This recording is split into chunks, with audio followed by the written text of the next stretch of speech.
Nós estamos, meus irmãos, no mês de missões. E no nosso mês de missões, nós entendemos que seria fundamental toda a igreja ficar a par, estar ciente daquilo que está acontecendo com esta comunidade local, com a comunidade local Esperança, e como essas igrejas, essas comunidades têm se envolvido com o trabalho das missões urbanas, com o trabalho das missões na nossa cidade, nos nossos bairros, nos nossos lugares de vulnerabilidade. Então, nós entendemos que 2 ministrações por culto no mês de agosto seriam muito oportunas e necessárias, porque se marcamos outras datas durante a semana, nós não agregamos toda a igreja, e nós precisamos que toda a igreja esteja ciente, amém, meus irmãos? Então, esse tempo da plenária, esse tempo onde nós meditamos sobre o tema essencial de missões, é um tempo muito importante do nosso culto, que dá direção, e que tem dado direção à nossa comunidade local. Na semana passada, nós meditamos sobre a Torá, e a importância de uma organização da sociedade civil enquanto uma representação da justiça de Deus aplicada à nossa igreja local. Nós vimos, meus irmãos, que após a queda da humanidade, Deus levanta uma nova humanidade. Em Jesus, Deus levanta um novo povo, um povo que Ele chama pelo seu nome. A lei de Moisés, Gênesis, Êxodo, Levítico, Número e Deuteronômio, conhecido como Pentateuco, conhecido como a Torá, ele tem preceitos éticos sim, mas também especialmente preceitos concernentes à justiça, pois a lei mosaica não é somente pedagógica, mas uma expressão de princípios permanentes da vontade de Deus para mim e para a sua vida. Princípios do caráter de Deus que se aplicam em todo tempo, em toda época, no meio do povo de Deus. A lei mosaica, meus irmãos, então deveria guiar o povo de Deus a um estilo de vida que não se parecesse com o estilo de vida dos pagãos, não somente no âmbito religioso, mas no âmbito social, no âmbito moral, no âmbito jurídico, no âmbito político. Entre nós, os filhos de Deus, o povo de Deus, não seriam adotadas os mesmos comportamentos, regras e convivência social que esses grupos, meus irmãos. No entanto, o que os livros históricos nos mostram, a partir do livro de Josué, é que o povo de Deus se perdeu.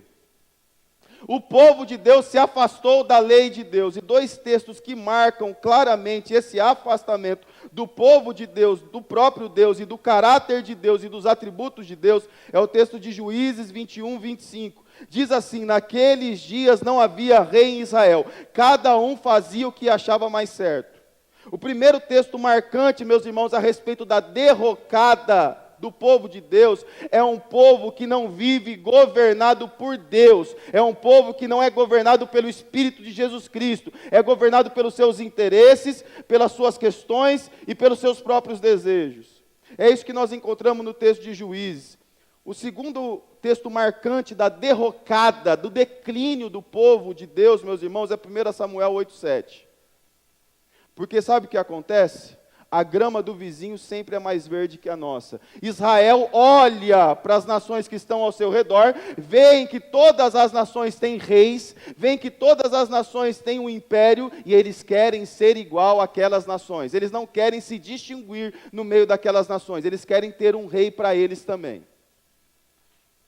E eles pedem isso a Samuel. E Samuel fica angustiado com essa questão, a qual ele leva a Deus em oração. E Deus diz assim a Samuel: Samuel, atende a voz do povo, dê tudo o que eles lhe pedem. Sabe por quê, Samuel? Porque eles não rejeitaram você, eles rejeitaram a mim, para que eu não reine sobre eles. Em primeiro lugar, o relativismo cultural, viver do jeito que quiser. Sai do culto de domingo, sai do culto de sábado e continua vivendo exatamente do mesmo jeito. Segundo lugar, meus irmãos, um povo que não assume uma identidade de filhos do rei, de povo de propriedade exclusiva de Deus, e que fica rivalizando o tempo inteiro com outros deuses, com outros reis em nossos corações, com outras ideologias. O abandono do governo de Deus gera, por consequência, todas as desigualdades que nós vemos, inclusive o próprio cativeiro. Saul é dado a Israel, o rei segundo o coração do povo. Depois Davi, depois Salomão. E depois de Salomão, o reinado se quebra. Reino do norte, reino do sul. Depois cativeiros, escravidão, pobreza, miséria para o povo de Deus. Aí, no meio desse contexto, são levantadas algumas acusações a Israel por meio dos profetas. 6 acusações são levantadas contra o povo de Deus. Idolatria e sincretismo religioso. Ezequiel diz que é um povo idólatra no seu coração. Não é que adora imagens de escultura, mas que a idolatria começa aqui na nossa alma, quando a gente coloca outro governo que não o governo de Deus em nossos corações. Isso resulta em sincretismo religioso, isso resulta em mistura de religiões, resistência à correção, um povo de dura cerviz, um povo teimoso, um povo a qual a verdade é apresentada diante dos seus olhos e eles continuam teimando e não se arrependem. Coração duro. Não é expressão clara de quem segue a Deus. É outra acusação contra o povo de Deus. Terceiro, corrupção moral e violência.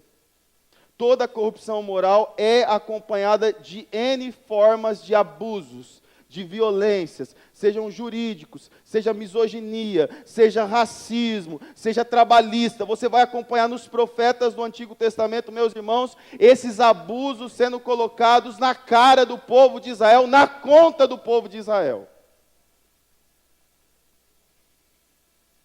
Injustiça contra os vulneráveis. Um povo que aceitava, que fazia vista grossa, que tolerava que os mais vulneráveis da sociedade continuassem sendo colocados cada vez mais à margem da sociedade. Quinto, concentração econômica e fundiária. Concentração de riquezas nas mãos de poucos e concentração de terras nas mãos de poucos. Aqui nós temos os textos, vocês podem verificar ao momento que vocês quiserem, tira uma foto, se os irmãos quiserem eu passo para cada um de vocês.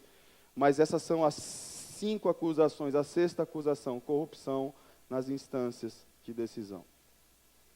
Corrupção nas instâncias políticas, nas instâncias governamentais, corrupção nas instâncias jurídicas. Esse é o cenário, meus irmãos. Deus é dignidade. Quando o povo se afasta dele, o resultado é injustiça. E é o povo de Deus, igreja. É o povo de Deus. Nós não estamos falando aqui com os pagãos. Os profetas, eles não falam necessariamente com os pagãos. Então, injustiça é todo desajuste nas relações humanas, causadas primeiramente pela queda. Toda desarmonia, toda negação de direitos básicos, toda violência, toda opressão que vulnerabiliza, que empobrece determinados grupos sociais. Os profetas são esses que se apresentam no meio desse momento da história, que nós chamamos do tempo do cativeiro, do tempo do exílio, para trazer uma mensagem, meus irmãos, de arrependimento. Quem são os profetas, então? Em primeiro lugar, os profetas são teocêntricos e não templocêntricos. Não confunda a centralidade de Deus na vida profética com a centralidade do templo. O templo não é central na mensagem profética. Em Jeremias, meus irmãos, nós vemos o profeta Jeremias dizendo: vão vir falsos profetas para vocês, tentando enclausurar a fé de vocês neste templo, dizendo: este é o templo do Senhor, este é o templo do Senhor. Jeremias diz: esses são falsos profetas. Aqueles que enclausuram a sua fé dentro das 4 paredes. Aqueles que fazem você sentir que o domingo à noite é o ápice da sua vida espiritual. Os profetas, meus irmãos, eles são comprometidos com a palavra de Deus. Enquanto eles dizem, assim diz o Senhor, nós vemos nos dias de hoje, falsos profetas dizendo, eis que eu te digo. Eles carregam uma mensagem que não foi inventada. Eles estão menos preocupados com o seu conforto, com a sua vida pessoal, tanto que muitos deles foram assassinados, perseguidos, e você pode imaginar o que tem acontecido com eles. Por isso, meus irmãos, então, eles se mantêm fiéis e independentes. Em segundo lugar, os profetas, eles são bíblicos e não subjetivos. Eles não estão falando, em primeiro lugar, no atacado. Eles não estão trazendo uma mensagem genérica para tentar pescar pelos sentimentos das pessoas. Eles estão apontando deliberadamente os pecados de Israel. Eles estão dando nome aos bois. De que maneira eles fazem isso? Eles voltam para a Torá. Eles vão em Gênesis, Êxodo, Levítico, Deuteronômio, meus irmãos. Gênesis, Êxodo, Números, Levítico e Deuteronômio. E eles trazem a memória da palavra de Deus diante dos olhos do povo de Deus. E apontam os pecados de ordem moral e apontam os pecados de ordem social. Os profetas estão preocupadíssimos com a Bíblia ser interpretada por inteiro. Em terceiro lugar, eles são messiânicos e não revolucionários. Os profetas não assumem que o povo de Deus pode trazer o reino de Deus agora. Não é da capacidade da igreja implantação do reino de Deus. A igreja é o único ente consciente que opera o reino na terra. Não é que traz o reino para a terra, é completamente diferente. Nós somos testemunhas que denunciam que este mundo caído, meus irmãos, não é o mundo que Deus criou, mas é o mundo que a igreja aceitou, e que foi conivente, e que fez vista grossa, porque de alguma forma a pobreza, a ignorância, o emburrecimento, enche os cofres da instituição religiosa, e faz os pastores andarem de avião. Eles são messiânicos, porque eles estão o tempo inteiro dizendo, olhem para o Salvador. Não existe reforma social, meus irmãos, dentro da igreja, que não seja primeiro uma reforma espiritual. Pureza primeiro, arrependimento primeiro, coração entregue ao Senhor primeiro. Depois nós seremos assim uma igreja que pode sim servir de grande testemunho. Em Amós capítulo 5, versículo 23 e 24, nós temos aqui, meus irmãos, a expressão do que significa essa justiça profética, esse anseio profético. Aqui nós vemos qual é a preocupação de Deus, aonde os olhos de Deus estão. Quando Deus olha para o planeta, quando Deus olha para a sua igreja, qual é a preocupação do coração de Deus? A pergunta precisa ser mais lapidada para a gente. Será que nós estamos nos preocupando com o que Deus se preocupa? O profeta Amós, meus irmãos, ele vai dizer o seguinte, no versículo 21. Acompanhe comigo, volta um pouco antes nos versículos aí. Ó. Eu odeio e desprezo as suas festas, e com as suas reuniões solenes eu não tenho nenhum prazer. Mesmo que vocês me ofereçam holocausto e ofertas de cereais, não me agradarei deles. Quanto às suas ofertas pacíficas de animais gordos, nem sequer olharei para elas. Ou seja, o culto público de vocês é abominável. Me causa ânsia, Deus está dizendo para a igreja. Afastem de mim o barulho dos seus cânticos. Não está falando de gente que canta mal aqui não, meus irmãos. Está falando de gente que não entendeu a indissociabilidade entre santidade e justiça, entre santidade e caridade. Uma igreja que aceitou viver a sua espiritualidade dentro, meus irmãos, da instituição religiosa. O ponto alto da nossa fé acontece entre essas quatro paredes. É com isso que Deus está brigando. A preocupação de Deus é com isso. Vocês estão preocupados mais com aquilo que eu me preocupo menos. Não significa que isso não seja importante, meus irmãos. Não significa que esse tempo que nós estamos tendo não seja importante. Mas ele só é importante verdadeiramente para Deus. Veja o versículo 23 e 24. Afastem de mim o barulho dos seus cantos, porque não ouvirei a melodia das suas liras. Em vez disso, corra o direito como as águas, e a justiça como um ribeiro perene. As duas palavras que os profetas mais usam no hebraico e que são usadas na Torá é tzedekah e mishpah. São os dois tipos de justiça que juntos formam a verdadeira justiça generosa de Deus por meio da igreja. Meus irmãos, tzedekah significa viver uma vida reta, viver uma vida moralmente correta. Nós não vamos parar de pregar pureza nessa igreja, amém? Nós não vamos parar de pregar santidade nessa igreja, amém? Porque só com santidade se tem autoridade real na palavra de Deus, é a primeira justiça. E dessa justiça deriva a justiça retificadora no mundo quebrado, no mundo violento, no mundo de injustiças. As duas palavras que ele usa no versículo 24, em vez disso, corra tzedekah, como muitas águas, e mishpah, como um ribeiro perene. Justiça, justiça, direito, garantia, meus irmãos, de que as pessoas não estão sendo tolhidas dos direitos mais básicos da sua existência. Esse é o significado de mishpa, cuidar de vítimas de tratamento de injustiça, lutar contra a violência e a opressão. E guardem isso aqui, defender o direito mais básico da humanidade das pessoas. O profeta sempre usa esses dois termos.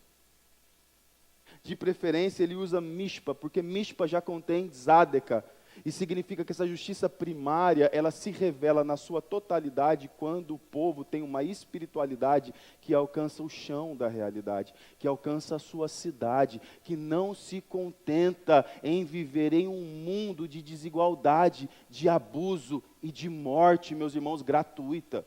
Que não se contenta em viver num mundo de insegurança. A igreja é a maior política pública da história. Deus deu à igreja, meus irmãos, porque está na nossa responsabilidade cuidar dessas vítimas de tratamento de injustiça.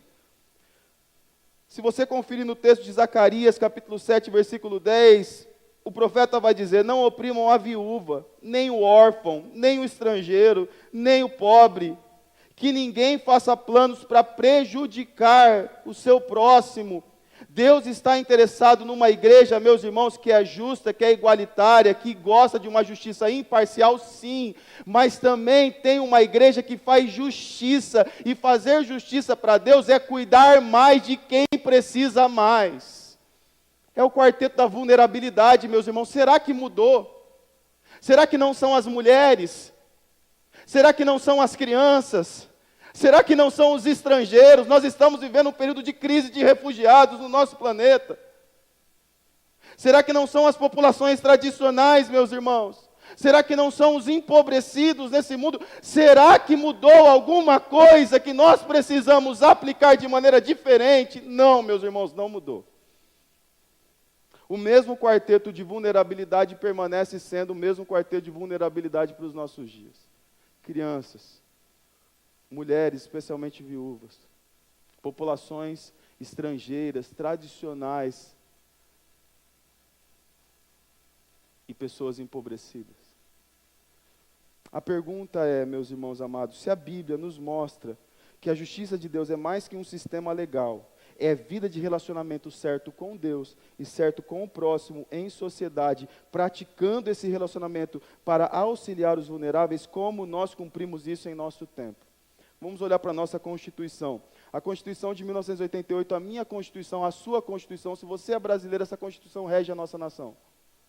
Lembra, na semana passada eu falei que a OSC é fundamental por um primeiro aspecto, ela é a legalidade. Nós, como igreja, nós caminhamos na legalidade. Nós não aceitamos qualquer tipo de doação. Nós entendemos, meus irmãos, que nós precisamos prestar um retorno. Nós precisamos mostrar de maneira transparente o nosso caráter, não só internamente, mas para a sociedade. A nossa Constituição diz, no capítulo 2 dos direitos sociais, artigo 6º, são direitos sociais: educação, saúde, alimentação, trabalho, moradia, transporte, lazer, graças a Deus, segurança, previdência social, proteção à maternidade e à infância, assistência aos desamparados. Isso aqui não é Bíblia, irmãos. Isso aqui é a nossa Constituição. A justiça profética se compromete a defender os direitos mais básicos das pessoas mais vulneráveis. O nosso ECA, Estatuto da Criança e do Adolescente, Lei 8.069 de 1990, parágrafo 4º. É dever da família, da comunidade, da sociedade em geral e do poder público.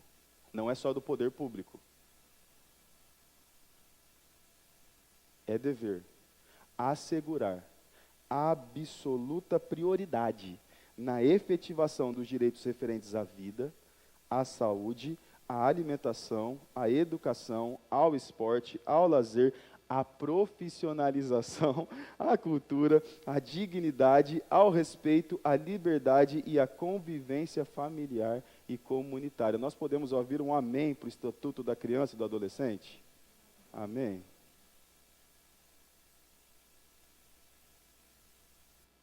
Meus irmãos, Mishpa é defender o direito mais básico daqueles que sofreram durante toda a sua jornada com extirpação desses direitos. Eles foram cerceados, esses direitos foram furtados quando eles nasceram. Nós somos pró-vida, igreja, amém?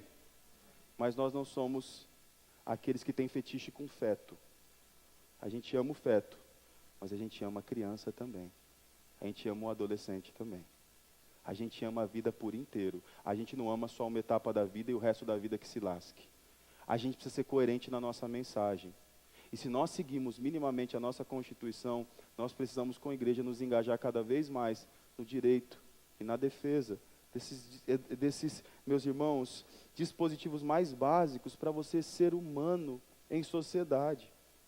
É por isso que Tzedakah e Mishpah são parte fundamental do culto santo e integral a Deus, meus irmãos. Aqui está o motivo, e eu finalizo com isso, do nome do nosso instituto, da qual eu convido você para participar, você para conhecer mais, você para estar conosco, você para se mobilizar, você para oferecer um serviço, você para estar conosco, para que a gente viabilize a vida humana, meus irmãos, em Araçatuba. O mínimo que vai acontecer é que aquele adolescente, ele vai se tornar um homem de bem, aquela adolescente uma mulher de bem. O mínimo que vai acontecer, meus irmãos, é nós produzirmos uma sociedade que nos faz poder viver em paz, faz as nossas mulheres poderem sair das suas casas e não terem medo de serem abusadas de qualquer maneira durante o seu caminho de 1 ou 2 quarteirões.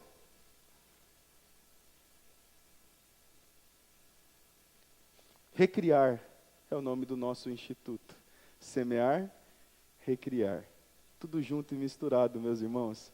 CNPJs diferentes. A mesma igreja atuando para o benefício da sociedade. A primeira justificativa, a perspectiva sociológica.